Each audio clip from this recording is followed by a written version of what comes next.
Bienvenido a la iglesia. Nos da mucho gusto que estés aquí. ¿Tienes preguntas como ¿qué es la iglesia?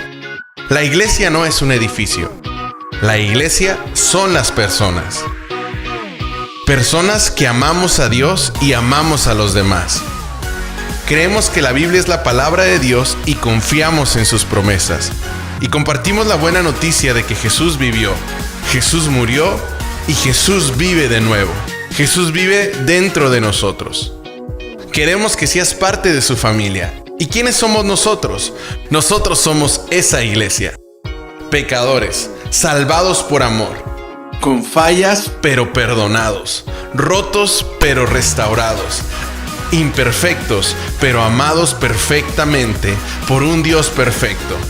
Bienvenido a la iglesia.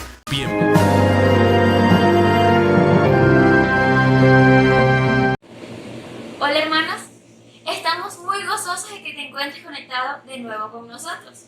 Hoy viernes le damos la bienvenida a nuestro sábado. Estamos recibiendo al Señor y agradeciendo por este sábado que Él nos ha regalado, porque es una bendición para nosotros.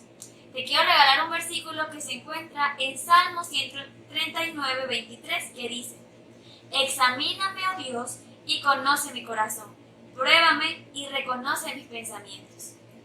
Que junto a tu familia estén buscando cada día al Señor. Que reconozcan cuáles son las bendiciones que Él les ha dado. Y que cada día busques de su presencia. Hoy, recepción de sábado. Hoy donde aprovechamos regocijarnos con el Señor, donde gozamos de este día que el Señor nos ha dado, deseamos que pueda ser de bendición para ti y que toda la temática que vamos a tratar durante esta transmisión pueda ser de provecho para ti. Y recuerda que debes conectarte el próximo miércoles y después el próximo viernes para que no te pierdas ninguno de los programas que traemos para ti. Así que, querida Iglesia del Oeste, te deseamos un feliz sábado y deseamos que este mensaje pueda ser para ti.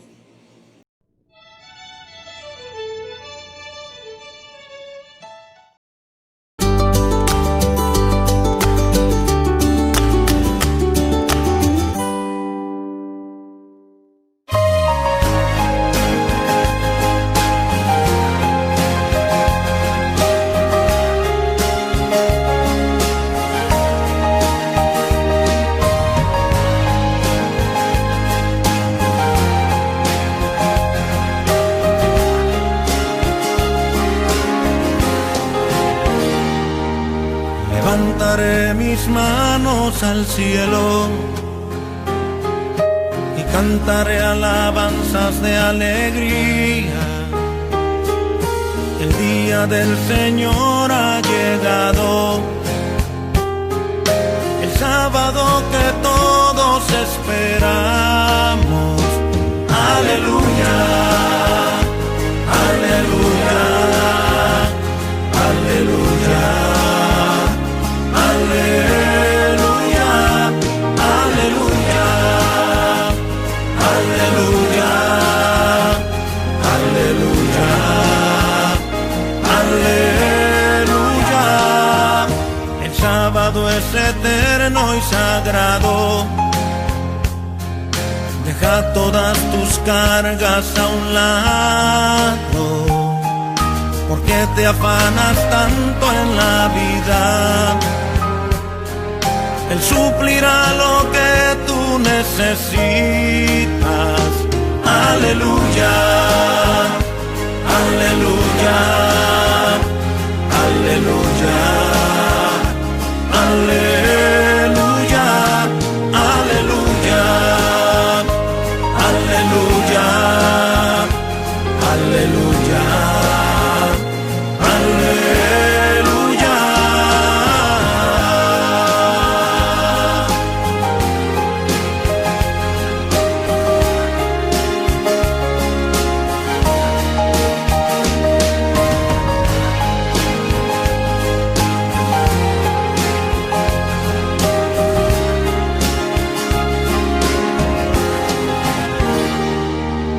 Levantaré mis manos al cielo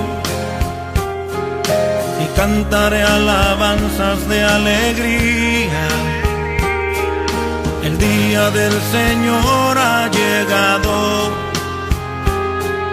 el sábado que todos esperamos. Aleluya, aleluya, aleluya, aleluya, aleluya, aleluya, aleluya. Reposo consagrado yo quiero, y un corazón humilde y sincero. Los ángeles vestidos de blanco alaban sin cesar, santo, santo. Aleluya, aleluya, aleluya, aleluya, aleluya, aleluya,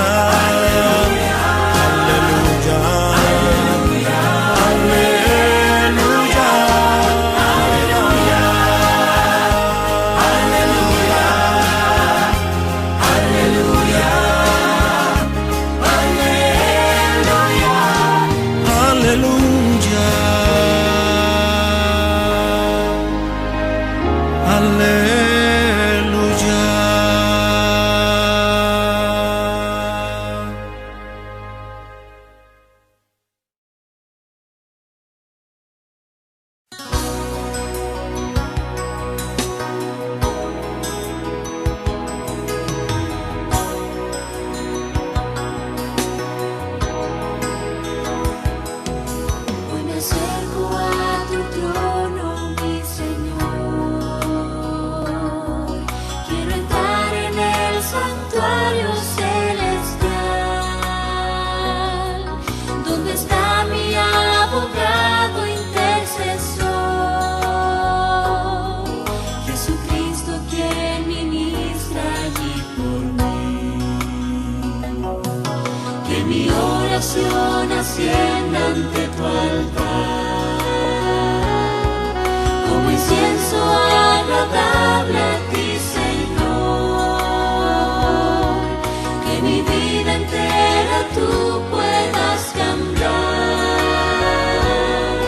por la gracia y la justicia de tu amor. Purifícame con la sangre del Cordero Redentor. Que la paz de Dios llene mi alma entera y mi corazón. Jesucristo mora en mí. Quiero ser tu voluntad.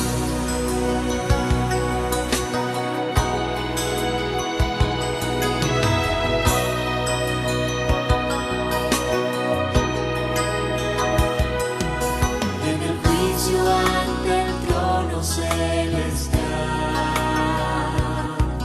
ya no mires mi pecado y mi maldad, solo veas a Jesús en mi lugar, que me ayuda en mi gran necesidad. Que el perdón que solo tú me puedes dar,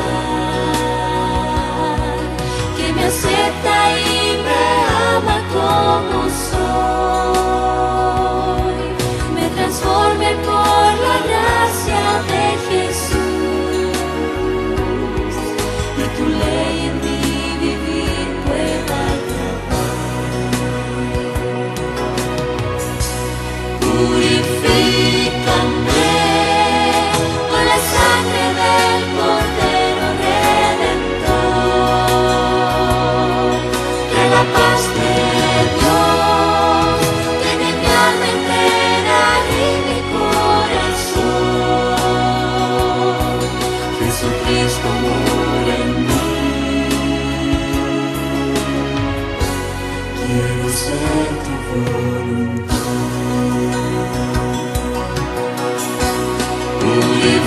Purifícame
noches, hermanos. Dios le bendiga. Llegó el momento de tener nuestra palabra de oración. Les invito para que inclinen su rostro y vamos a orar. Señor y Padre nuestro, que tú moras a la altura de los cielos, alabado y glorificado sea tu nombre, oh Dios. En este momento te damos gracias porque nos das la vida, nos das la salud.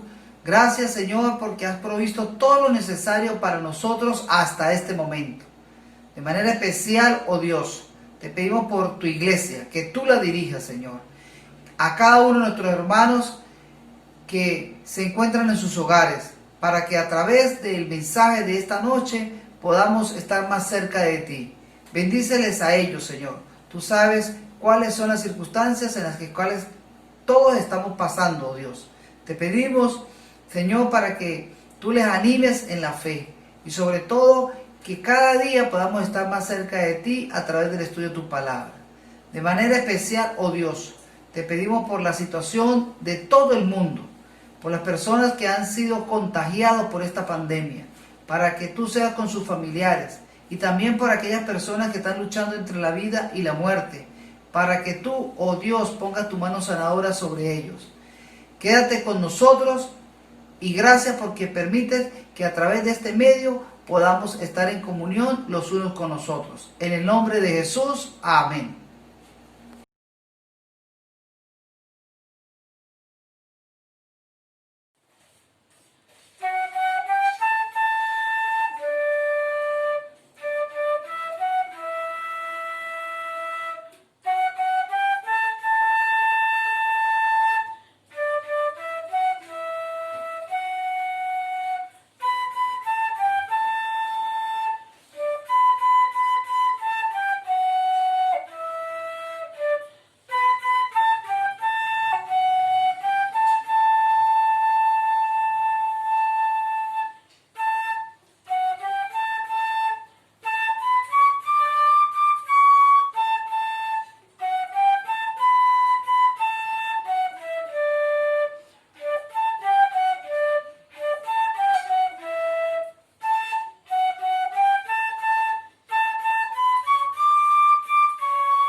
Un saludo, apreciados hermanos, es un privilegio el poder estar con ustedes a través de este medio para estudiar un poco acerca de la palabra de Dios. El tema que vamos a estudiar en el día de hoy lleva por título La presencia de Dios en el lugar santo. Y esto es un tema bastante interesante. Cuando tomamos tiempo para acercarnos a comprender algunos conceptos acerca del santuario, indudablemente tenemos que en primer lugar mencionar que Dios tiene un deseo muy grande, y el deseo de Dios a lo largo de toda la historia de la humanidad que siempre ha tenido es el deseo de tener una relación con el ser humano. Desde el principio Dios ha querido, deseado, Dios ha anhelado mantener una relación estrecha y amigable con el ser humano. Una relación que en el principio de la creación se manifestó con los encuentros cara a cara con nuestros primeros padres. De allí nosotros tenemos que partir para poder entender todo lo que encontramos a lo largo de la Escritura y sobre todo cuando hablamos del santuario. Cuando tomamos esto en cuenta, entonces podemos pasar al siguiente hecho, y es que el pecado hizo una ruptura en esa relación que Dios ha pretendido tener con el ser humano. El pecado rompe esa relación de confianza y esa posibilidad de estar cerca de Dios y Dios estar cerca de nosotros y hablar cara a cara con el hombre. Sin embargo, a partir de ese momento y a lo largo de toda la Escritura y de la experiencia del hombre, vamos a ver a un Dios que constantemente está procurando estar cerca del hombre, queriéndolo guiar, orientar y mostrándole el camino correcto, sobre todo en este mundo de pecado. Pero es en el monte Sinaí donde Dios estableció un elemento visible en la historia del hombre para que entonces éste pudiera palpar de cerca la presencia de Dios. Fíjense que Dios no rehúye su deseo de estar con nosotros. De hecho, la Biblia dice que una de las más grandes bendiciones que vamos a tener nosotros cuando estemos en el cielo es que vamos a estar cara a cara con Jesús o con Dios. Y también dice que después de los 1000 años, cuando descendamos con la nueva Jerusalén y la tierra sea purificada, nosotros vamos a vivir cara a cara con Jesús, como dice pues Apocalipsis capítulo 21. Ahora, ese elemento visual, que por supuesto nosotros lo conocemos y es el santuario, allí, en medio de toda la simbología que tenía cada uno de los compartimientos, muebles, vestiduras sacerdotales, indumentaria, entre otras cosas, Dios deseaba mostrar su presencia cerca del pueblo de Dios. De hecho, Éxodo capítulo 25, verso 8, así lo confirma, cuando Dios pues le dice a Moisés, o le da el mandato de construir un santuario, le dice allí, y harán un santuario para mí y habitaré en medio de ellos. Entonces lo que vemos es un Dios que quiere morar con nosotros, y cada mobiliario, compartimiento y elementos en general del santuario muestran la intención de Dios de estar con nosotros, de estar con el hombre y guiarlo por el sendero de la verdad y de la experiencia de la salvación. Ahora, a razón de este estudio, nosotros nos enfocaremos en el primer compartimiento, es decir, en el lugar santo, y procuraremos mirar en cada uno de los elementos de ese primer compartimiento, de ese lugar santo, ver la presencia de Dios y ver el mensaje que Dios tiene para nosotros a través de cada uno de esos elementos o muebles. El primer elemento que vamos a analizar es la mesa de los panes de la proposición. Al entrar al lugar santo, imaginativamente, miramos hacia la derecha, podemos encontrar entonces de un lado la mesa de los panes de la proposición, según Levítico capítulo 24, 5 al 9, que voy a permitirle leerlo rápidamente. Y tomarás flor de harina y cocerás de ella 12 tortas. Cada torta será de 2 décimas de efa, y la pondrás en 2 hileras, 6 en cada hilera, sobre la mesa limpia delante de Jehová. Pondrás también sobre cada hilera incienso puro, y será para el pan como perfume, ofrenda encendida a Jehová. Cada día de reposo lo pondrá continuamente en orden delante de Jehová, en nombre de los hijos de Israel, como pacto perpetuo, y será de Aarón y de sus hijos, los cuales lo comerán en lugar santo, porque es cosa muy santa para él, de las ofrendas encendidas a Jehová por derecho perpetuo. La expresión, la mesa de los panes de la proposición, significa literalmente la mesa de la presencia. Así que cuando nosotros observamos este primer elemento, allí estamos observando de antemano la presencia de Dios en medio del santuario y por supuesto en medio de su pueblo. Dice también la Escritura que estaba hecho esos panes de harina sin leudante, ya que según la Biblia, según Mateo 16, 6 y 1 Corintios 5, 6 y 7, la Biblia muestra que el leudante es símbolo, o la levadura es símbolo del pecado. Entonces el pan sin levadura representaba a Cristo o el Mesías venidero, que no tenía mancha con el pecado, como le dice Hebreos capítulo 4, verso 15, que vamos a leer. Y que dice: porque no tenemos un sumo sacerdote que no pueda compadecerse de nuestras debilidades, sino uno que fue tentado en todo, según nuestra semejanza, pero sin pecado. Pero en la Biblia también encontramos que se ha dicho de Cristo, o se llama a Cristo como el pan de vida, según Juan capítulo 6, verso 35 al 48. Así que, entonces, en el santuario nosotros encontramos 12 panes, uno para cada tribu, para transmitir la idea de que Dios ha hecho amplia provisión para la salvación de todos los israelitas y pues de todos los seres humanos. Así que el pan también representa el hecho de que todos los israelitas de las 12 tribus dependían completamente de Cristo, no solamente en el sentido del pan espiritual, sino también en el sentido del pan material, o sea, un Dios que nos sostiene espiritualmente, pero también un Dios que está dispuesto a sostenernos materialmente. Al considerar la mesa de los panes de la proposición, notamos también que lo hacían con flor de harina, según Levítico 24, 5 al 6, que ya leímos. Para producir este tipo de harina se debe llevar el grano a un molino, y eso tiene un significado tremendo en la vida de Jesús. La Biblia dice que Jesús fue molido, fue quebrantado, fue herido por nuestros pecados, según Isaías capítulo 53. Tal como el trigo debe ser aplastado y molido, de la misma manera Jesús para los israelitas, el Mesías iba a ser pues quebrantado y molido por nuestro pecado. Para nosotros pues ya Jesús dio cumplimiento a esta simbología del santuario.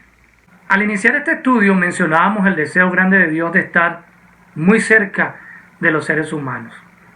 Ese deseo pues tendrá su cumplimiento cuando Jesús aparezca por segunda vez en esta tierra y podamos estar con Él cara a cara en el reino de los cielos y luego pues en la tierra nueva. Pero es en el santuario, allí en el lugar santo, en la mesa de los panes de la proposición, donde se puede visualizar la presencia de Cristo, donde se muestra y donde Dios de alguna manera quiere hacer entender al pueblo de Israel que Él quiere estar presente con su pueblo. Es allí, en esa mesa de los panes, donde se ve a un Dios que está dispuesto a sostenernos espiritualmente, pero también un Dios que está dispuesto a sostenernos materialmente en medio de nuestras necesidades. Pero también, y quizás con mayor importancia, vemos a un Dios que, pues, como se representa allí a Cristo como el pan de vida, se está diciendo que Jesús es la única fuente de salvación, la única fuente de vida eterna en medio de este mundo de pecado. Y fíjense, aunque el hombre pretenda ser bueno, nadie por sí solo podrá, como dice la Escritura, añadir a su estatura un codo. Nadie tiene la justicia suficiente para presentarse delante de Dios. Así que si queremos estar con Jesús en el cielo, si queremos estar en la tierra nueva, a través de el santuario, del lugar santo y de la mesa de los panes de la proposición, se nos enseña que nosotros dependemos de Cristo Jesús como la única fuente de salvación, la única garantía para nosotros en este tiempo. Ahora pasemos al segundo elemento que nosotros encontramos en el santuario. Y el segundo elemento que encontramos en el santuario es que si nosotros entonces, en lugar de mirar a la derecha, en el lugar santo, miramos a la izquierda de ese compartimiento, vamos a encontrar ahora un mueble que se llama el candelabro. Y pues vamos a leer el libro de Éxodo, capítulo 25, verso 31 al 39, donde encontramos una referencia acerca del candelabro. Leamos entonces. Harás además un candelero de oro puro, labrado a martillo, se hará de el candelero. Su pie, su caña, su copa, sus manzanas, sus flores serán de lo mismo. Y saldrán 6 brazos de sus lados, 3 brazos del candelero a un lado y 3 brazos al otro lado. 3 copas en forma de flor de almendro en un brazo, una manzana y una flor, y 3 copas en forma de flor de almendro con otro brazo, en otro brazo, una manzana y una flor, así en los 6 brazos que salen del candelero. Y en la caña central del candelero 4 copas en forma de flor de almendro, sus manzanas y sus flores. Habrá una manzana debajo de los 2 brazos del mismo, otra manzana debajo de otros 2 brazos del mismo y otra manzana debajo de los otros brazos del mismo. Así habrá en los 6 brazos que salen del candelero. Y pues sigue diciendo el verso 36, habrá manzana, brazo. Verso 37 dice, y le harás 7 lamparillas, las cuales encenderás para que alumbren hacia adelante. También sus despabiladeras y sus platillos de oro puro, de un talento de oro fino, lo harás con todos estos utensilios. Y fíjense lo siguiente, el candelabro, dice la escritura, que está formado por una columna central con 3 brazos a cada lado. Zacarías 4:2 dice que cada brazo terminaba en un depósito. Todos ellos a la misma altura. Estaba hecho de oro macizo y estaba adornados con flores de almendro. Ese candelabro debía permanecer, según la escritura, encendido todo el tiempo. Y esto es muy importante porque es un indicativo de que Jesús estaba representado en el candelabro. Recordemos lo que dice la Biblia en el libro de Juan, capítulo 8, verso 12. Dice, otra vez, dice la escritura, otra vez Jesús les habló diciendo, yo soy la luz del mundo, dice Jesús. El que me sigue no andará en tiniebla, sino que tendrá la luz de la vida. Ahora bien, la luz se usa en la escritura como símbolo de pureza, símbolo de justicia. Y es por eso que Jesús está representado en esa luz del candelabro. Y pues Juan nos dice que Jesús es la luz del mundo. Pero también la Biblia dice algunos otros aspectos que representa la luz. Por ejemplo, 2 Corintios 4:4 dice que las buenas nuevas de salvación que resultan de conocer a Jesús son la luz del Evangelio. ¿Ok? Así que cuando nos conocemos a Jesús y aceptamos el Evangelio, son una luz para nosotros. Y la palabra de Dios misma se presenta como luz, como lámparas. Un salmo bastante conocido por todos nosotros. Salmo 119, 105. Lámpara es a mis pies tu palabra y lumbrera a mi camino. Por lo tanto, la luz que nosotros encontramos en el candelabro representa en primer lugar a Cristo, quien es pureza, quien es justicia, y en segundo lugar representa la palabra de Dios, la Biblia, que nos conduce a Cristo Jesús. Otro punto que es importante analizar en relación al candelabro es el hecho que las lámparas encendidas se usan en las Escrituras para representar también el Espíritu Santo. Apocalipsis capítulo 4, verso 5, así nos los presenta. Y dice, Apocalipsis 4, 5, y del trono salían relámpagos y truenos y voces, y delante del trono ardían 7 lámparas de fuego, las cuales son los 7 espíritus de Dios. Aquí se usa una frase en el texto, los 7 espíritus de Dios, y hace referencia a la perfección, a la plenitud del Espíritu Santo, tomando en cuenta que el número 7 es el número de Dios, es el número perfecto y que representa plenitud. En la visión que se registra o que registra Zacarías, dice que vio un candelabro de oro alimentado por aceite por medio de un tubo que provenía de 2 olivos. El profeta en esa visión de Zacarías 5 pregunta, ¿qué es esto, Señor mío? A lo que le responden, no es con ejército ni con fuerza, sino con mi espíritu. Es la respuesta que recibe. Por consiguiente, la lámpara alimentada con aceite representa entonces el Espíritu Santo, tomando en cuenta que el ingrediente importante de la lámpara es el aceite. Así que tanto el aceite como la lámpara encendida ahora también podemos decir que representa al Espíritu Santo. Hay un hecho bien interesante y es el que encontramos en el momento cuando el Espíritu Santo se derramó en el Pentecostés. Dice la Escritura que se le aparecieron lenguas como de fuego asentándose sobre la cabeza de los que estaban en el momento allí, los discípulos, según Hechos capítulo 2. Y de alguna forma esto nos ayuda quizás a visualizar ya en el Nuevo Testamento el significado de esas lamparillas encendidas en el candelabro, el aceite que simbolizaba pues la obra del Espíritu Santo en el creyente, el ministerio del Espíritu Santo en favor del creyente.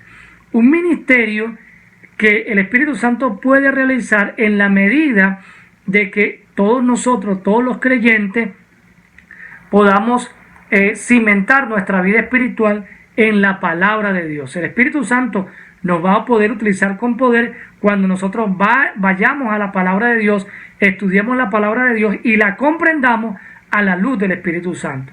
Una vez que hagamos eso, pues entonces el Espíritu Santo nos va a conducir, va a transformar nuestra vida y nos va a preparar para la vida eterna. Dice el libro de Juan, capítulo 16, verso 13, hablando acerca de la obra del Espíritu Santo, dice lo siguiente: pero cuando venga el Espíritu de verdad, Él los guiará a toda verdad, porque no hablará por su propia cuenta, sino que hablará todo lo que oyere, y os hará saber todas las cosas que habrán de venir. Y para quizás entender un poco más este asunto, podemos nosotros examinar la parábola que nosotros encontramos en Mateo capítulo 25, en los primeros 13 versículos, donde Jesús relató la parábola de las 10 vírgenes, una parábola que nos enseña que el descuido espiritual, el descuido en nuestra consagración, en nuestra entrega a Dios, pues va a traer terribles consecuencias, porque cuando descuidamos nuestra conexión con Dios a través de la oración y a través del estudio de la palabra, pues entonces el Espíritu Santo no va a poder hacer la obra de transformación en cada uno de nosotros, porque mientras más nos acercamos nosotros a la palabra de Dios, entonces el Espíritu Santo va a obrar con mayor poder en cada uno de nosotros. Y fíjense, ustedes saben lo que la parábola enseña, las consecuencias de aquellas 5 vírgenes fatuas o imprudentes, o cualquier nombre que le quiera colocar. La consecuencia de esas vírgenes fue que simplemente quedaron fuera de todas las bendiciones que se iba a otorgar allí por el esposo. Así que el propósito entonces del candelabro encendido constantemente, porque no debía apagarse este candelabro, es que nos ayuda a entender que sin una fe práctica, sin una fe viva, que produzca una reforma en nosotros, sin un encuentro diario con Jesús, que produzca una reforma en nosotros, la vida cristiana entonces carece de sentido. Y sobre todo, hay un énfasis en el tema del candelabro, así como de todos los muebles, es la presencia de Dios dispuesta para nosotros, para guiarnos, para sostenernos, para conducir nuestra vida y para transformarnos. Ahora en el candelabro con pues la presencia del Espíritu Santo dispuesta para todos los hombres.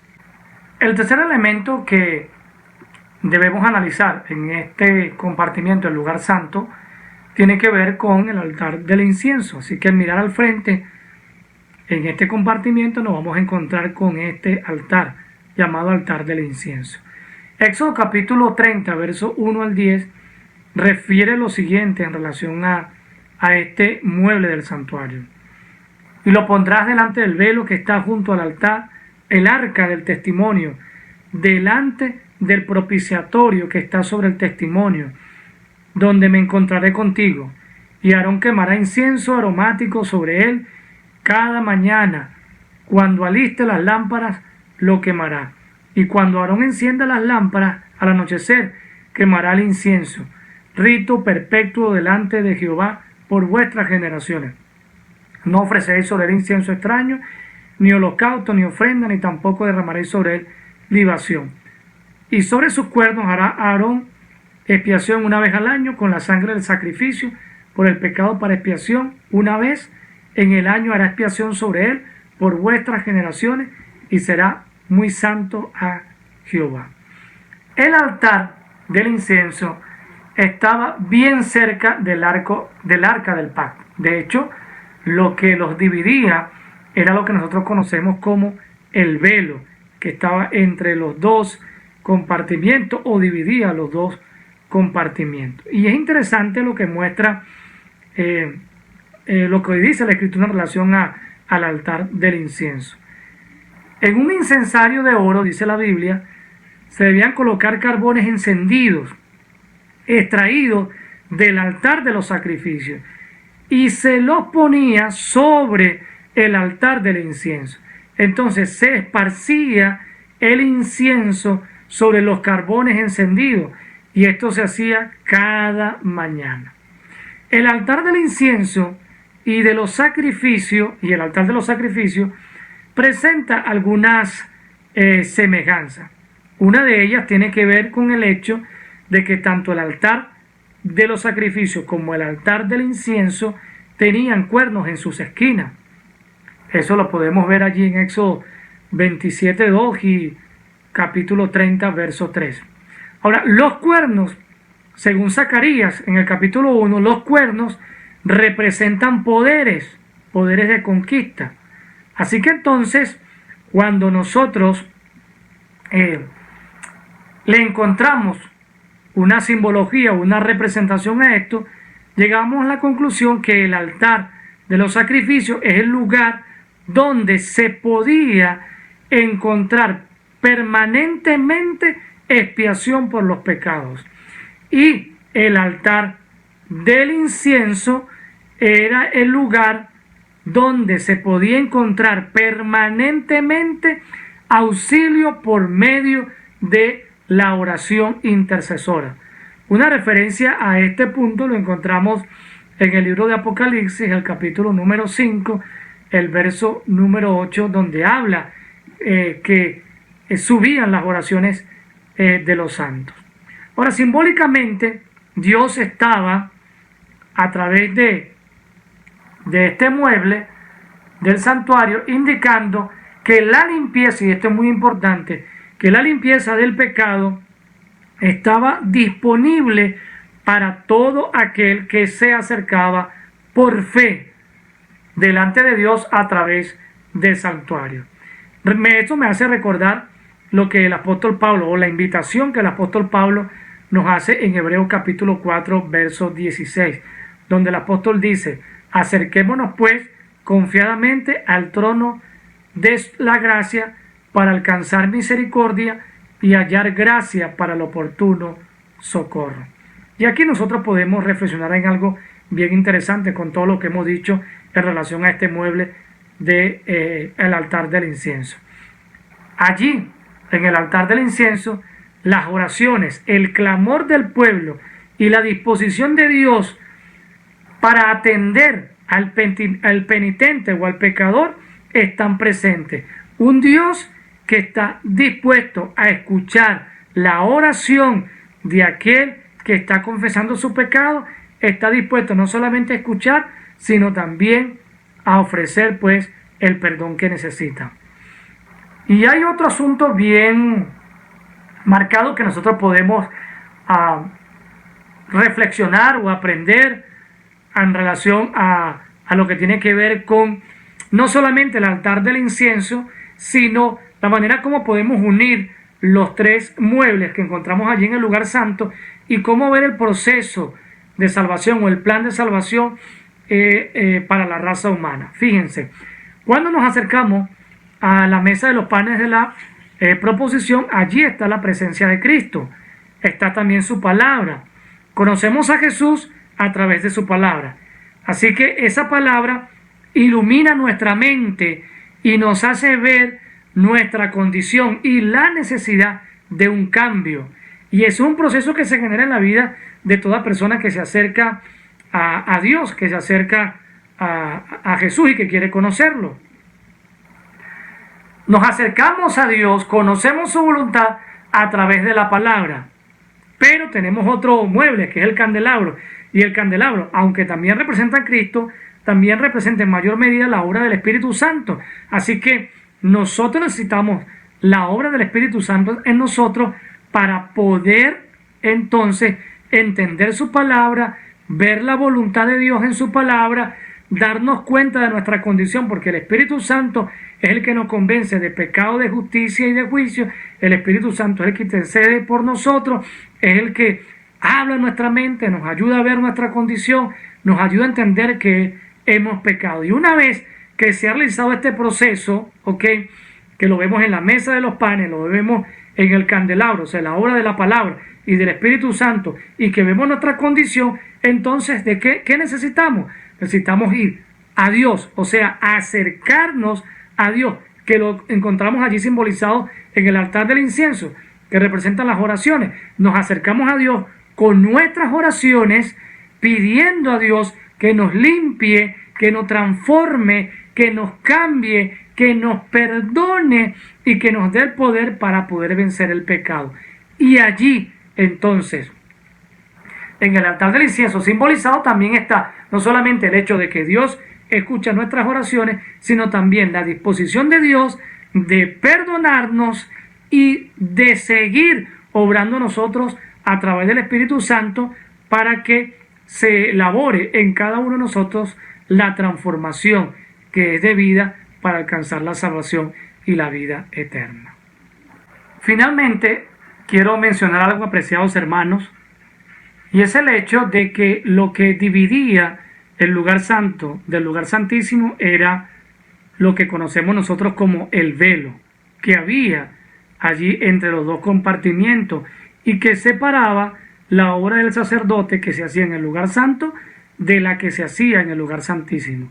Como ustedes saben, la obra que se hacía en el lugar santísimo era una obra que se hacía una vez al año en el día de la expiación, donde el sumo sacerdote entraba al lugar santísimo a hacer expiación por todo el pueblo de Israel, y que era un momento pues de juicio, porque toda persona que estaba allí formando parte del pueblo de Israel debía haber confesado todas sus faltas y pecados.